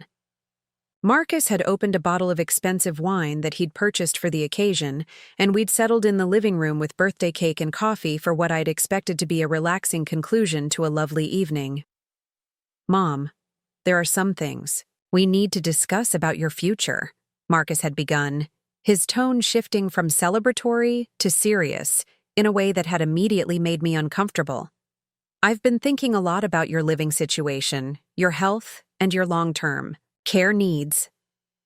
The transition from birthday celebration to serious family discussion had felt jarring and inappropriate, but I'd assumed that Marcus had legitimate concerns that he'd wanted to address in a private, comfortable setting. Nothing in his behavior during dinner had prepared me for the devastating revelations that were about to unfold. "Your health and cognitive function have been declining more rapidly than you seem to realize," Marcus had continued, producing the folder of fabricated medical documentation that he'd been compiling for months. "I've been documenting incidents and symptoms that suggest you're developing early-stage dementia or other neurological conditions that are affecting your judgment and decision-making abilities." The accusation had been shocking and hurtful, but what had followed had been even more devastating. Marcus had proceeded to outline detailed plans for my future that he'd apparently been developing without my knowledge or input, plans that would have stripped me of my independence, my property, and my autonomy while positioning him as my caretaker and decision-maker. "I've researched several excellent assisted living facilities that specialize in memory care," Marcus had explained, producing brochures and cost information for institutions I'd never heard of and had no interest in considering. "Sunset Manor in Marin County has an excellent reputation and a beautiful setting. You'd have professional care and supervision while I manage your financial affairs and property." The suggestion that I needed institutional care had been insulting and frightening, but Marcus's assumption that he would manage my financial affairs and property had revealed the true motivation behind his months of manipulation and control attempts. He hadn't been concerned about my well-being. He'd been positioning himself to assume control over my assets while making it appear medically justified. "I don't need assisted living care, and I don't need you to manage my affairs," I'd replied, my voice shaking with a combination of anger and disbelief. "I'm completely competent to make my own decisions about my life, my health, and my property. I can't believe you've been planning this behind my back." Marcus's response had been the moment when his true character had been fully revealed. Instead of backing down or apologizing for his presumptuous planning, he'd escalated his attack by suggesting that my resistance to his plans was evidence of the cognitive decline that justified his intervention. "Mom, your reaction right now is exactly what I'm talking about," Marcus had said, his tone becoming condescending and manipulative. "You're not thinking clearly about your situation, and you're not capable of making rational decisions about your care and safety. Someone needs to take responsibility for protecting you from your own poor judgment." But the worst was yet to come. As I'd continued to resist his plans and assert my right to make my own decisions about my life, Marcus had finally revealed the depth of his resentment and contempt for me in words that would haunt me forever and would destroy any remaining possibility of reconciliation between us. "Go die already, you worthless old hag!" Marcus had screamed, his face contorted with rage and his voice filled with years of suppressed resentment. "You're nothing but a burden who's too stubborn and selfish to accept that your time is over. I've wasted 2.5 years of my life taking care of someone who should have had the decency to move into a nursing home years ago."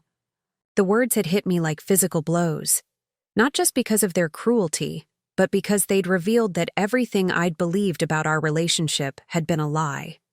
The son I'd raised with love and sacrifice, the man I'd supported through his failures and welcomed into my home during his crisis, had been viewing me as a burden and an obstacle to his own comfort and inheritance expectations. "Stop being so fucking selfish and think about what's best for the family," Marcus had continued, his rage making him completely abandon any pretense of caring concern.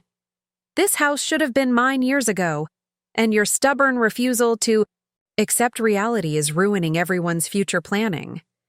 In that moment, standing in my beautiful living room while my son screamed hatred and resentment that had apparently been building for years, I'd finally understood the complete scope of his betrayal and the true nature of the person I'd raised and loved. The man who'd benefited from every sacrifice I'd made had become someone who viewed my independence as an obstacle and my continued existence as an inconvenience to his financial planning. But what Marcus didn't know was that the 70-year-old woman he'd just revealed his true feelings about was someone who'd spent 42 years dealing with people in crisis, who'd developed sophisticated skills in strategic thinking and problem-solving, and who'd built substantial resources and professional relationships that could be mobilized to respond to threats and betrayals.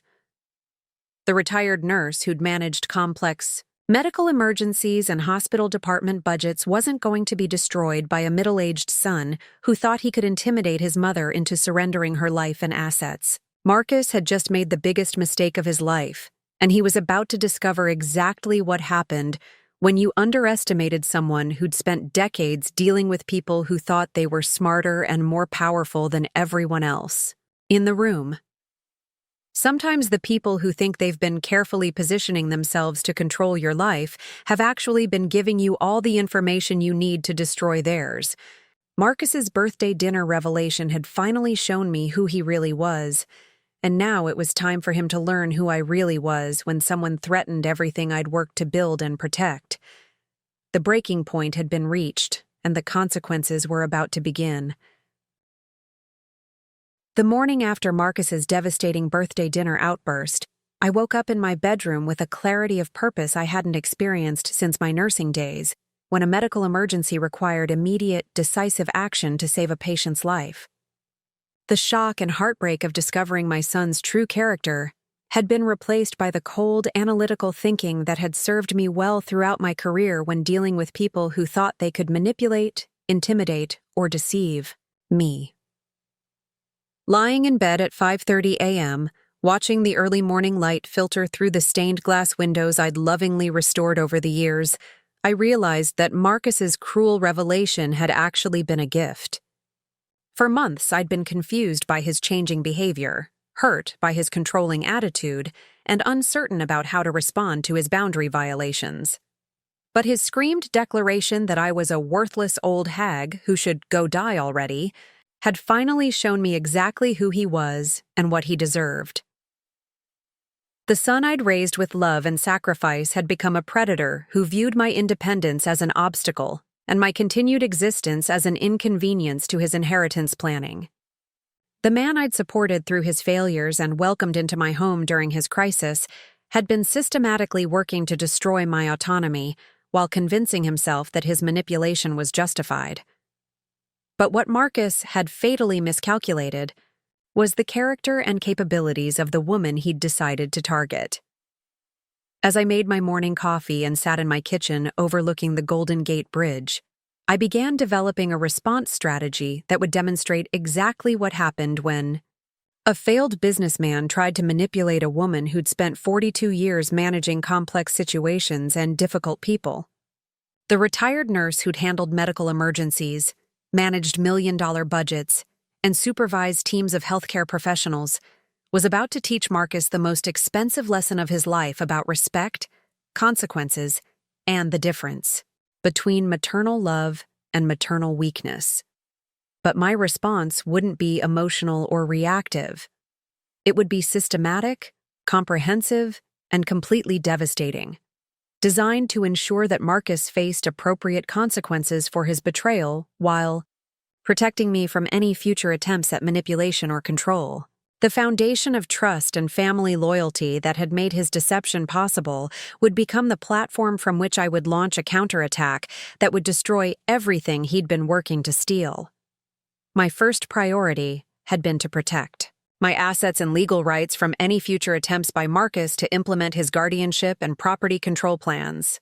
Drawing on my decades of experience with healthcare bureaucracy and legal procedures, I'd understood that the best defense against Marcus's manipulation would be comprehensive documentation of my competence, combined with legal barriers that would make it impossible for him to access my resources or challenge my decision-making authority. That Monday morning, I'd made my first call to Patricia Montoya, an elder law attorney whose name I'd found through the California Bar Association's referral service. Patricia specialized in cases involving family financial abuse and had extensive experience helping elderly clients protect themselves from manipulative relatives who were trying to gain control over their assets and autonomy. Mrs. Whitman, what you're describing sounds like a textbook case of family financial abuse, Patricia had said after I'd explained Marcus's behavior and his birthday dinner revelation. Your son appears to have been implementing a systematic campaign designed to isolate you, undermine your confidence, and create documentation that would support guardianship proceedings. The good news is that you recognized the manipulation before he could implement his plans. Patricia had outlined a comprehensive legal strategy that would include new estate planning documents, medical competency evaluations, financial account protections, and documentation of Marcus's unauthorized activities that could be used as evidence if legal proceedings became necessary. The key to protecting yourself is acting decisively while you have the element of surprise, Patricia had explained. Your son apparently believes that you're declining mentally and wouldn't be capable of mounting an effective response to his manipulation. We're going to show him exactly how wrong he is about your capabilities. Within 48 hours, Patricia had arranged for Dr. Isabella Rodriguez, a geriatric psychiatrist and neuropsychologist, to conduct comprehensive cognitive and mental health evaluations that would provide definitive medical evidence of my competence and decision-making capacity. The testing had been extensive, including memory assessments, problem-solving exercises, psychological evaluations, and detailed interviews about my daily functioning and independence. Mrs. Whitman, you scored in the 98th percentile for cognitive function in your age group, Dr. Rodriguez had reported after completing her evaluation. You show no signs of dementia, cognitive impairment, or any mental health conditions that would affect your capacity to make decisions about your life, finances, or health care. Any claims to the contrary would be medically unsupportable and potentially fraudulent. The comprehensive medical documentation had been crucial because it had provided irrefutable evidence that I was mentally competent and capable of managing my own affairs, directly contradicting any claims Marcus might make about my supposed cognitive decline. More importantly, Dr. Rodriguez's report had specifically addressed each of the fabricated symptoms that Marcus had documented, explaining that his alleged incidents were either normal variations in daily functioning or complete fabrications, with no medical basis. Simultaneously, I'd worked with Patricia to create new estate planning documents that would protect my assets while reflecting my actual wishes rather than Marcus's assumptions about his inheritance rights. The new will had been designed to ensure that my resources would go to people and organizations that truly deserved them, while sending a clear message about the consequences of betraying someone who'd given you everything. Your new estate plan reflects your actual values and priorities, Patricia had explained as we'd reviewed the documents. It protects your assets from manipulation while ensuring that your legacy goes to causes and people who've earned your trust and support. While building my legal protections, I'd also been conducting a systematic investigation into the full scope of Marcus's deception and manipulation. Using the analytical skills I'd developed during my nursing career and the attention to detail that had served me well in managing complex medical cases, I'd begun documenting evidence of Marcus's unauthorized activities and fraudulent behavior that would support my response strategy. The investigation had revealed that Marcus's manipulation campaign had been far more extensive and sophisticated than I'd initially realized. His unauthorized access to my financial accounts had been just the beginning of a comprehensive scheme that had included identity theft, document forgery, and attempted fraud that could have resulted in substantial financial losses if I hadn't discovered his activities when I did. Working with my bank's security department, I'd obtained detailed records of Marcus's unauthorized account access attempts, including timestamps, device information, and specific activities that demonstrated the systematic nature of his surveillance and attempted theft. The documentation had shown that Marcus had been monitoring my account balances, transaction history, and investment activities for months while attempting to identify vulnerabilities he could exploit. Your son's access attempts show a clear pattern of escalating unauthorized activity, the bank security specialist had explained during our meeting. He started with simple balance inquiries, but gradually attempted more complex transactions, including investment transfers and account modifications. This type of activity typically indicates preparation for more serious financial crimes. But Marcus's banking violations had been only part of his criminal activity. I'd also discovered that he'd been using my personal information to contact my investment advisor, insurance companies, and other financial service providers while falsely representing himself as my authorized representative. The documentation I'd obtained from these companies had revealed multiple instances of attempted fraud and identity theft. Someone claiming to be your son called last month requesting detailed information about your investment portfolio and asking about procedures for transferring assets to family members. My investment advisor Robert Chen had told me when I'd inquired about any unusual contact. We didn't provide any information because we couldn't verify his authorization, but the questions suggested sophisticated knowledge of your financial situation. Similar calls had been made to my insurance companies, my bank's trust department, and the property management company that handled some of my real estate investments. In each case, Marcus had attempted to obtain confidential information or initiate transactions while falsely claiming to have power of attorney or other authorization to act on my behalf. The most disturbing discovery had been evidence that Marcus had been researching and potentially preparing to forge legal documents that would give him authority over my assets and decision-making.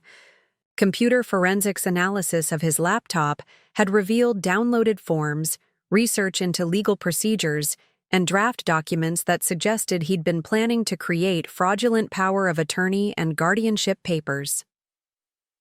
As my investigation had progressed and my legal protections had been established, I'd begun developing the response strategy that would teach Marcus the most devastating lesson possible about the consequences of betraying someone who'd given him everything. The plan that had emerged would not only protect me from future manipulation, but would demonstrate exactly what happened when someone mistook generosity for weakness. The inspiration for my ultimate response had come during one of my volunteer tutoring sessions at the San Francisco Literacy Center, where I'd been working with Isabella Rodriguez, a 28-year-old single mother who'd been struggling to complete her high school equivalency while working 2 jobs to support her 6-year-old daughter, Sophia. Isabella's story had been both heartbreaking and inspiring, representing everything admirable about determination, sacrifice, and the power of education to transform lives. Isabella had immigrated to the United States from El Salvador when she was 16, fleeing violence and poverty that had made education impossible in her home country. She'd worked in restaurants, hotels, and cleaning services while learning English and trying to create opportunities for herself and her daughter that hadn't existed in her previous life. "Mrs. Whitman, working with you has changed everything for me," Isabella had told me during one of our tutoring sessions. "You've helped me understand that education isn't just about passing tests. It's about developing the confidence to believe I can create a better future for Sophia and myself."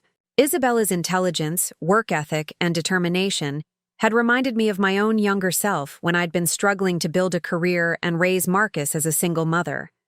But unlike Marcus, who'd taken every opportunity for granted and had eventually come to resent the person who'd provided them, Isabella appreciated every moment of support and was working to transform assistance into independence and success.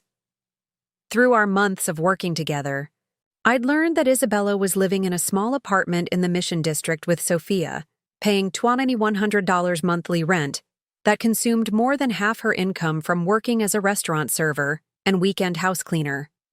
Despite her financial struggles, Isabella had been saving money for Sophia's college education and had dreams of eventually becoming a registered nurse after completing her education and gaining legal residency status.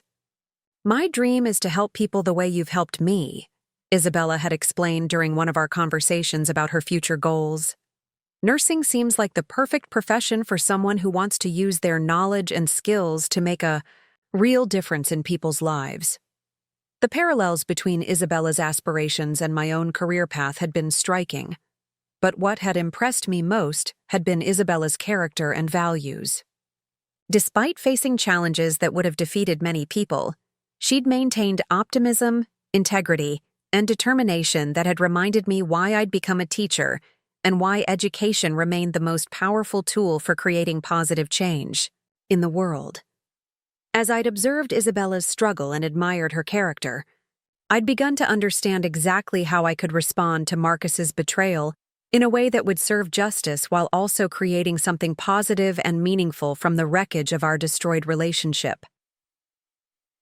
On September 15th, 2022, exactly 1 month after Marcus's birthday dinner revelation, I'd implemented the response that would teach him the ultimate lesson about respect, consequences, and the difference between earned inheritance and assumed entitlement. The plan I'd developed would not only protect me from future manipulation, but would demonstrate that actions have consequences, even when those actions are committed against someone you assume is powerless to fight back. That Tuesday morning, I'd met with Patricia Montoya and a notary public at the office of San Francisco Land Title Company, where I'd executed legal documents that would transfer full ownership of my $1.2 million Victorian home to Isabella Rodriguez, along with a substantial financial gift that would provide her with the security and opportunities that Marcus had, taken for granted and ultimately forfeited through his betrayal. "Mrs. Whitman, are you absolutely certain about this decision?" Patricia had asked one final time before we'd proceeded with the document signing. "This transfer is irrevocable, and it will completely change your son's expectations about his inheritance." "I've never been more certain about anything in my life," I'd replied, feeling a sense of peace and satisfaction that had been missing since Marcus's manipulation campaign had begun. Isabella has earned this opportunity through her character and determination, while Marcus has forfeited any claim to my generosity through his deception and betrayal. The deed transfer had been accompanied by a $200,000 cash gift that would allow Isabella to quit her second job, focus on completing her nursing education, and provide Sophia with educational opportunities that would have been impossible otherwise. The money had come from investment accounts that Marcus had been planning to control, making the gift particularly appropriate as a demonstration of how resources should be used to reward character rather than entitlement. "I've also arranged for a full scholarship fund that will cover Sophia's education through college," I'd explained to Isabella when we'd met to discuss the transfer. "Education is the most valuable gift anyone can receive, and I want to make sure Sophia has every opportunity to achieve her dreams." Isabella's reaction to the deed transfer and financial gifts had been everything I'd hoped for. Gratitude, disbelief, and determination to honor the opportunity through continued hard work and service to others. Her response had confirmed my judgment about her character while providing the satisfaction of knowing that my resources would create positive change rather than enabling continued entitlement and manipulation. "Mrs. Whitman, I don't know how to thank you for this incredible generosity," Isabella had said, tears streaming down her face as she'd held the deed to her new home. "You've given Sophia and me opportunities we never could have imagined. I promise you that we'll use this gift to build something meaningful and to help other people the way you've helped us." Marcus had discovered the deed transfer on September 20th, when he'd returned from a business trip to find moving trucks in front of the house and Isabella directing the relocation of her belongings into what had been his assumed inheritance. The shock of learning that his birthright had been given to a stranger had triggered a complete psychological meltdown that had revealed the full extent of his entitlement and narcissistic assumptions about his place in my life. I'd been staying at the Fairmont Hotel while the transition had been completed, both to give Isabella space to settle into her new home and to avoid the confrontation that I'd known would be explosive and potentially dangerous. But Marcus's phone calls had provided plenty of evidence of his emotional state and his inability to accept responsibility for the consequences of his own actions. "What the fuck have you done?" Marcus had screamed in a voicemail message that had been so profanity-laden and threatening that I'd forwarded it to Patricia for potential use in legal proceedings. "You can't give away my inheritance to some random stranger. I'll have you declared incompetent and reverse this whole thing." "You're obviously having a psychotic break," he'd continued in another message. "No sane person would give away $1 million house to someone they barely know. This proves that you need immediate psychiatric intervention and protective supervision. I'm calling Dr. Morrison and telling her about your delusional behavior," he'd threatened in a third message. "Once she understands what you've done, she'll support my petition for emergency guardianship. You'll be in a nursing home by Christmas, and I'll reverse every one of these insane decisions." The messages had continued for hours, escalating in anger and threats while revealing Marcus's complete inability to understand that his own behavior had created the circumstances that led to his disinheritance. Instead of recognizing that his manipulation and betrayal had forfeited his claim to my generosity, he'd focused on trying to undo the consequences through continued manipulation and legal threats. But Marcus's greatest miscalculation had been his assumption that I'd acted impulsively or irrationally in transferring the property to Isabella.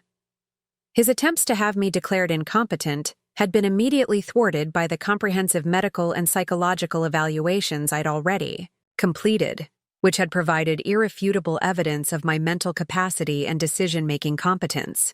"Your son's claims about your mental state are completely contradicted by the professional evaluations we've already completed," Dr. Rodriguez had told Marcus when he'd attempted to schedule an emergency psychiatric assessment. "Mrs. Whitman shows no signs of cognitive impairment or mental illness that would affect her decision-making capacity. Any legal challenges to her competence would be frivolous and potentially subject to sanctions." As Marcus had struggled to accept the reality of his disinheritance, the systematic documentation of his manipulation and attempted fraud had begun to create additional consequences that had extended far beyond the loss of his expected inheritance. The evidence I'd gathered during my investigation had provided the foundation for professional and legal accountability that had ensured Marcus faced appropriate consequences for his attempted crimes. The first major consequence had been Marcus's termination from his position at Innovate Solutions, which had occurred after the company's security department had investigated his unauthorized access to my financial accounts using company equipment. The IT forensics analysis had revealed that Marcus had been using his work computer and internet connection to research guardianship procedures, access my banking information, and communicate with service providers while misrepresenting his authority to act on my behalf. "We take any misuse of company resources for personal activities very seriously," Marcus's supervisor had explained during the termination meeting. "But using company equipment to commit identity theft and attempted fraud creates liability issues that make continued employment impossible." The termination had been particularly devastating because Marcus had been in line for a promotion to senior project manager that would have increased his salary to $165,000 annually. The loss of his income had created immediate financial pressure that had been compounded by his inability to find comparable employment due to the circumstances of his termination and the references that had reflected his fraudulent activities. The key second major consequence had been the end of Marcus's marriage to his girlfriend Amanda Chen, whom he'd been dating for 8 months and had been planning to marry in the spring of 2023. Amanda had learned about Marcus's manipulation campaign and disinheritance through social media posts that had documented Isabella's remarkable story and my decision to transfer the property to someone who'd earned the opportunity through character and determination. I had no idea that Marcus had been systematically manipulating his mother and planning to steal her property, Amanda had told me during a phone conversation after she'd ended their relationship. The man I thought I was going to marry turned out to be someone who would abuse an elderly family member for financial gain. I could never trust someone capable of that kind of betrayal. Amanda's decision to end their relationship had been particularly painful for Marcus because he'd been counting on her income and emotional support to rebuild his life after the divorce from Jennifer. The loss of both his employment and his romantic relationship had left him isolated and financially desperate in ways that had made his situation increasingly unstable. Perhaps the most satisfying aspect of Marcus's downfall had been the community response to learning about his attempted manipulation and the circumstances that had led to his disinheritance. The story of my deed transfer to Isabella had spread throughout our Pacific Heights neighborhood and my social circles, creating a narrative that had celebrated my strategic response while condemning Marcus's betrayal of family trust and values. The San Francisco Chronicle had published a feature article about my gift to Isabella, focusing on the inspiring story of an immigrant single mother who'd overcome tremendous challenges to pursue education and create opportunities for her daughter. The article had mentioned that the gift had come from a retired nurse who'd been inspired by Isabella's determination and character, but had also included enough details about family manipulation and betrayal to make Marcus's role in the story clear to anyone who knew our family situation. "Local woman's generosity transforms lives," the headline had read, with a photo of Isabella and Sophia in front of their beautiful new home. Retired nurse Eleanor Whitman's gift of property and education funding represents the kind of community support that makes the American dream possible for families willing to work for their goals. The article had generated dozens of supportive comments and social media shares that had praised my decision while criticizing adult children who took advantage of elderly parents' generosity. The community response had been overwhelmingly positive, with neighbors, former colleagues, and friends expressing admiration for my strategic thinking and satisfaction that Marcus had faced appropriate consequences for his manipulation. "Eleanor made exactly the right decision," my friend Patricia Chen had commented on the Chronicle's Facebook post. "Some adult children think they're entitled to their parents' assets regardless of how they treat the people who sacrificed for them. It's wonderful to see someone reward character and determination instead of enabling continued selfishness." The social consequences for Marcus had been immediate and comprehensive. Former friends and colleagues had learned about his attempted manipulation through the media coverage and social media discussions, creating professional and personal isolation that had made rebuilding his life exponentially more difficult. "I can't believe Marcus would try to manipulate his mother like that," his former colleague Sarah Morrison had posted on LinkedIn after learning about the situation. "Anyone capable of that kind of family betrayal can't be trusted in professional relationships either." While Marcus had been dealing with the consequences of his manipulation and betrayal, I'd been building the new life that his attempted control had inadvertently inspired me to create. The deed transfer to Isabella had been accompanied by my own relocation to a beautiful luxury senior living community in Marin County, where I'd purchased a stunning condominium that had provided independence, security, and social opportunities that had exceeded anything I'd experienced during my years in Pacific Heights. Oceania Senior Living had been everything I'd hoped for in a retirement community. Elegant accommodations, excellent amenities, and a vibrant community of active, intelligent residents who'd appreciated my nursing background and community involvement. The monthly fee had been substantial at $4,200. But my investment portfolio and pension income had provided more than enough resources to maintain my lifestyle while continuing to support educational causes and charitable organizations that reflected my values. "Eleanor, you've made such a positive impact on our community," the director of Oceania had told me after my first month of residence. "Your healthcare expertise and volunteer spirit have enriched everyone's experience here. We're so fortunate to have someone with your background and energy as part of our family." My new apartment had been beautifully appointed with furniture and artwork that I'd selected specifically for this phase of my life, creating a space that had been both elegant and comfortable while reflecting my interests in literature, travel, and intellectual discussion. The location had provided easy access to cultural activities in San Francisco, while offering the kind of community support and security that had been perfect for someone my age. Most importantly, the senior living community had provided social connections with people who'd shared my values about education, service, and intellectual curiosity. Bridge clubs, book discussion groups, volunteer opportunities, and cultural outings had created a rich social life that had been far more satisfying than the isolation and tension that had characterized my final months living with Marcus. You seem so much happier and more relaxed than when you first moved here, my new friend Margaret Thompson had observed during one of our regular walks around the community gardens. It's clear that leaving your previous living situation was exactly the right decision for your well-being and peace of mind. One of the most rewarding aspects of my new life had been maintaining a meaningful relationship with Isabella and Sophia that had provided purpose and joy while demonstrating the positive outcomes that could result from recognizing and rewarding good character. Unlike my relationship with Marcus, which had been built on obligation and had eventually been poisoned by manipulation and entitlement, my friendship with Isabella had been based on mutual respect and shared values that had continued to strengthen. Over time, Isabella had thrived in her new circumstances, using the financial security and educational support I'd provided to complete her nursing prerequisites while maintaining her focus on creating opportunities for Sophia's future success.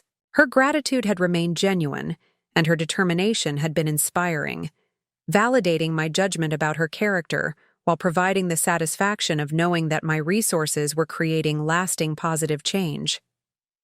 Mrs. Whitman, starting nursing school next month feels like a dream come true, Isabella had told me during one of our monthly lunch meetings. Sophia and I wake up every morning grateful for the opportunities you've made possible. We're determined to honor your investment by working hard and eventually helping other families the way you've helped us. Sophia had adjusted beautifully to her new school and neighborhood, making friends quickly while maintaining the academic excellence that had characterized her education despite the challenges of her family's previous financial struggles. Her teachers had reported that she was thriving both academically and socially, and her excitement about learning had reminded me of the joy I'd experienced during my own teaching career. Sophia talks about you constantly, Isabella had shared during another conversation. She tells everyone that you're her honorary grandmother and that she wants to be a nurse just like you when she grows up. You've become such an important part of our family story. The relationship with Isabella and Sophia had provided the kind of intergenerational connection and purpose that I'd hoped to have with Marcus and any grandchildren he might have provided. But unlike my relationship with Marcus, which had become poisoned by his entitlement and manipulation, my friendship with Isabella's family had been built on appreciation, respect, and shared commitment to education and service that had created lasting bonds. The final confrontation with Marcus had occurred in November 2022, when he'd made one last attempt to convince me to reverse the deed transfer and restore his inheritance expectations. By that time, the cascading consequences of his manipulation campaign had left him unemployed, financially desperate, and socially isolated, creating circumstances that had made him increasingly unstable and potentially dangerous. Marcus had appeared at my new apartment complex unannounced, demanding to speak with me about what he'd called his unlawful disinheritance and threatening legal action if I didn't agree to transfer the property back to him. The encounter had been brief but revealing, demonstrating that Marcus still hadn't accepted responsibility for his own actions or recognized that his behavior had created the consequences he was experiencing. "Mom, you need to fix this situation immediately," Marcus had demanded when I'd agreed to speak with him in the community's visitor lounge. "I've lost my job, my relationship, and my future because of your irrational decision to give away my inheritance. You have to transfer the house back to me and provide financial support until I can rebuild my career." His continued assumption that I owed him anything after his attempted manipulation and betrayal had been both astounding and pathetic. Even facing the complete destruction of his life plans, Marcus had been unable to acknowledge that his own actions had created his circumstances, or to express genuine remorse for the pain and betrayal he'd inflicted on someone who'd given him everything. Marcus, the consequences you're experiencing are the direct result of your decision to manipulate and betray someone who loved you unconditionally, I'd replied, my voice calm but firm. You chose to view my independence as an obstacle, and my generosity as weakness. Now you're learning what happens when someone like that encounters someone stronger than they realized. You're destroying our family over nothing, Marcus had shouted, his voice echoing through the elegant lounge and drawing concerned attention from other residents and staff members. I was just trying to help you plan for your future. Everything I did was motivated by concern for your well-being, the Sao. Continued lies and self-deception had been the final confirmation that Marcus was incapable of the kind of character growth that might have made reconciliation possible. His inability to accept responsibility or express genuine remorse had made it clear that any future relationship would simply provide opportunities for additional manipulation and abuse. Our family relationship ended the night you screamed at me to go die already, I'd said, standing to indicate that our conversation was finished. You revealed your true character that evening, and I responded accordingly. The consequences you're experiencing are permanent, and they're exactly what you deserve. Security had escorted Marcus from the premises after he'd continued shouting threats and accusations, and I'd obtained a restraining order that had prevented any future contact attempts. The legal document had provided the final protection I needed to ensure that Marcus could never again attempt to manipulate, intimidate, or control me. 2 years after the deed transfer that had changed everything, I was living the most fulfilling and peaceful life I'd experienced since David's death. The decision to transfer my property to Isabella had not only protected me from Marcus's manipulation, but had created opportunities for positive impact and meaningful relationships that had enriched my retirement in ways I'd never anticipated. Isabella had graduated from nursing school with honors and had begun working at UCSF Medical Center, where her compassion, intelligence, and dedication had quickly earned the respect of colleagues and supervisors. Her success had validated my judgment about her character, while providing the satisfaction of knowing that my gift had enabled someone deserving to achieve their dreams and serve others. Mrs. Whitman, I think about you every day when I'm caring for patients, Isabella had told me during our most recent lunch meeting. You taught me that education and service are the most meaningful ways to use whatever advantages you receive in life. I'm determined to live up to the example you've set. Sophia had continued to excel academically while developing into a confident, articulate young woman who understood the value of education and hard work. Her teachers had consistently praised her academic performance and character, and her dreams of following in my footsteps by becoming a healthcare professional had demonstrated that the values I'd tried to instill were being passed on to the next generation. My life at Oceania had continued to provide intellectual stimulation, social connection, and opportunities for community service that had kept me active and engaged well into my 70s.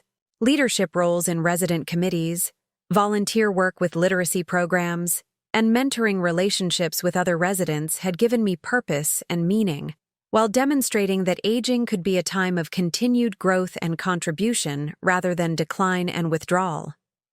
Eleanor has transformed our community through her energy, wisdom, and commitment to helping others, the Oceania director had said during a recent community meeting. She embodies everything positive about aging with grace, purpose, and continued service to others.